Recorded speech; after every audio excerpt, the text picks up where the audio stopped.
Assalamualaikum warahmatullahi wabarakatuh. Kami dari kelompok 5 ingin mempresentasikan materi kami yang berjudul Perorganisasian, Desain Organisasi, dan Wewenang. Yang pertama ada perorganisasian. Perorganisasian atau organizing adalah proses mengidentifikasi, mengelompokkan, merorganisir, dan membangun model hubungan kerja orang untuk mencapai tujuan organisasi. Menurut Schermerhorn, perorganisasian adalah proses mengatur orang dan sumber daya lain untuk mencapai tujuan bersama. Dan di dalam organisasi, persiapan struktur organisasi sangat penting sehingga setiap orang dalam organisasi mengetahui tugas dan tanggung jawabnya. Adapun tujuan perorganisasian. Tujuan perorganisasian adalah agar pembagian kerja dapat dilakukan dengan penuh tanggung jawab. Pembagian tugas diharapkan dapat meningkatkan keterampilan masing-masing anggota dalam mengelola tugas yang ditugaskan. Ini dia beberapa contoh tujuan perorganisasian.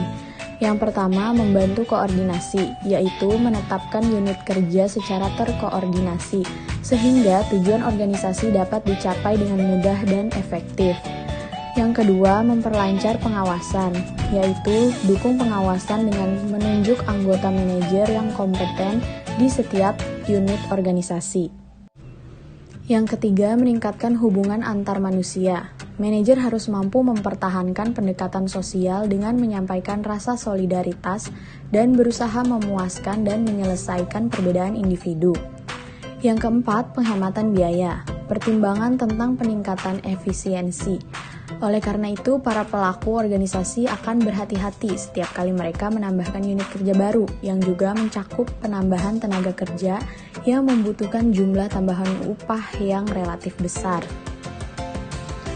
Kedua, ada desain organisasi. Desain organisasi adalah langkah awal dalam memulai pelaksanaan kegiatan perusahaan untuk mencapai tujuan perusahaan. Menurut Ivan Kevis, Konopaske, dan Merson, desain organisasi adalah struktur organisasi tertentu sebagai hasil dari berbagai keputusan dan tindakan para manajer. Nah, menurut Griffin, desain organisasi adalah keseluruhan rangkaian elemen struktural dan hubungan di antara elemen-elemen tersebut yang digunakan untuk mengelola organisasi secara total. Pada umumnya, orang akan menganggap struktur sama dengan desain organisasi. Sesungguhnya, desain organisasi merupakan proses perkembangan hubungan dan penciptaan struktur untuk mencapai tujuan organisasi. Struktur merupakan hubungan antar macam-macam fungsi atau aktivitas di dalam organisasi.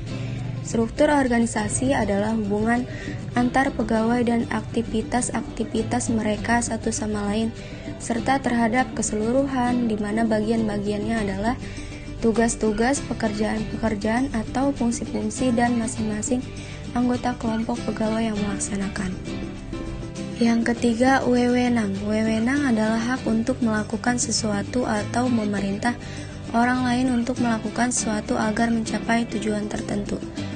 Ada dua pandangan mengenai sumber wewenang, yaitu yang pertama, formal, bahwa wewenang dianugerahkan karena seseorang diberi atau dilimpahkan diwarisi hal tersebut. Dua, penerimaan, bahwa wewenang seseorang muncul hanya bila hal itu diterima oleh kelompok atau individu kepada siapa wewenang tersebut dijalankan. Wewenang berdasarkan hukum administrasi negara. Dalam hubungan administrasi negara tentu kita tidak asing mendengar istilah wewenang, karena sebenarnya wewenang sekaligus menjadi batasan kekuasaan untuk berbuat sesuatu dan tidak berbuat sesuatu.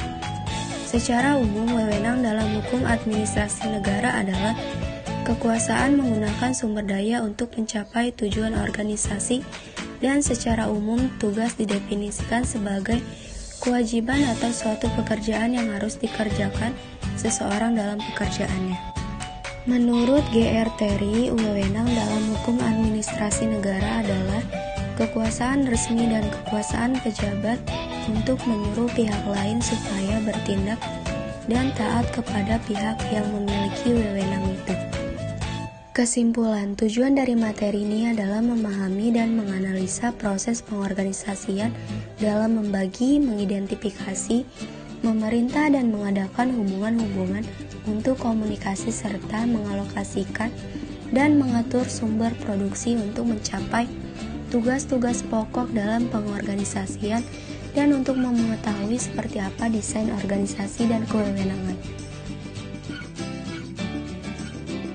Sekian presentasi dari kami materi tentang pengorganisasian, desain organisasi, dan wewenang. Mohon maaf jika ada salah, and thank you for watching.